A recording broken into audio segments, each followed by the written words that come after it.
वालेकुम दोस्तों, जैसा कि आप जानते होंगे कि इसराइल ने पिछले 2 हफ्तों में फ़लस्तीन के 10,000 से ज़्यादा बच्चे, ख़वातीन और नौजवानों को शहीद कर दिया है और ये पूरी दुनिया में जुल्म और बर्बरियत की सबसे बड़ी मिसाल है। इससे बड़ा जुल्म इंसानी तारीख ने नहीं देखा होगा।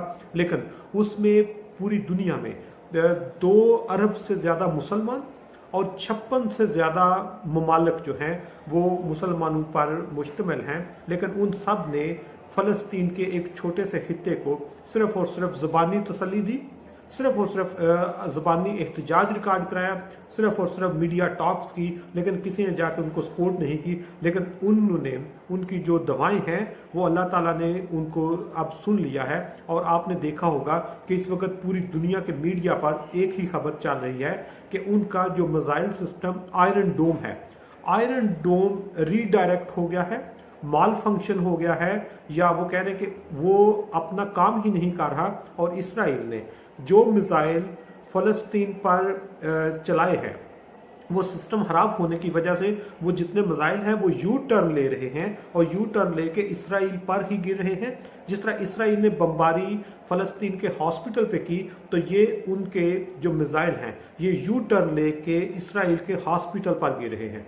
उन्होंने जितने मिसाइल हैं वो वहाँ पर रहने वाली फ़लस्तीन की आबादी पर गिराए हैं, जो रिहायशी इलाके वहाँ पर गिराए हैं। तो इसराइल के जो अपने वो मिसाइल हैं वो यू टर्न लेके दोबारा इसराइल की आबादी पर गिर रहे हैं, जिसकी वजह से इसराइल का अभी तक बहुत बड़ा नुकसान हो चुका है। और पूरी दुनिया इस चीज़ पे कन्विंस है कि फ़लस्तीन की दवाएं, फ़लस्तीनियों के जो जुल्म उन पर हो रहा है, उन मजलूमों की जो दवाएं हैं, उनकी वजह से जो इसराइल का पूरा सिस्टम है वो जैम हो गया है। और उसकी वजह से जितना भी वो काम कर रहे हैं वो सारा उलट हो रहा है। और ये जो वीडियो आपने देखी होगी ये पूरी दुनिया में वायरल है। पूरी दुनिया में इसके अलावा बाकी वीडियोस हैं जो ये बता रही हैं कि इसराइल का जो डिफेंस सिस्टम है, जो मिसाइल सिस्टम है या जो रॉकेट लॉन्चर सिस्टम है, ये सारे का सारा माल फंक्शन है। उसमें या कोई वायरस आ गया है या जो उसको टेक्निकली कह रहे हैं। लेकिन बहुत सारा जो मुस्लिम दुनिया जो है वो ये कह रही है कि ये उनकी दवाएं रंग ले आई हैं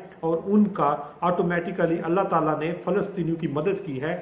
2 अरब मुसलमान मदद नहीं कर सके, 56 ममालिक तो मदद नहीं कर सके, लेकिन अल्लाह ताला ने उनको गैबी मदद दी है। और अगर इस तरह की उनको सपोर्ट मिली तो यकीनन वो सरहरू होंगे। लेकिन मुसलमानों के लिए ये बहुत बड़ा लम्हा फिक्रिया है कि हम उनके लिए कुछ नहीं कर सके, बीइंग अ मुस्लिम तो कुछ नहीं कर सके, लेकिन इंसानी हमदर्दी की बुनियाद पर भी हम उनको सपोर्ट नहीं कर सके। यहाँ तक कि आयरलैंड और बाकी जो कंट्रीज हैं उन्होंने भी एहतजाज किया है।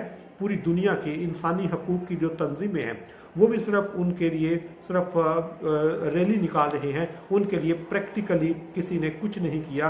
और पूरी दुनिया में जहाँ पर एक साइड पर टेक्नोलॉजिकल एडवांसमेंट है, डेवलपमेंट है, लोग सस्टेनेबिलिटी की बात करते हैं, लोग जानवरों के हकूक़ की भी बात करते हैं, लेकिन किसी ने फ़लस्तीन के छोटे छोटे बच्चों, जो 6 माह का बच्चा है उस बेचारे का क्या कसूर है, जो घरों में ख़वातीन हैं उनका क्या कसूर है, और उन फ़लस्तीन में रहने वाले लोगों का क्या कसूर है। इसलिए इस पर हर एक को आवाज़ उठानी चाहिए ताकि कम से कम being a Muslim, being a इंसान या बीइंग अ ह्यूमैनिटेरियन जो एफर्ट है उस पर हमें कम से कम इस पे एहतजाज करना जो है ये बहुत ज़रूरी है।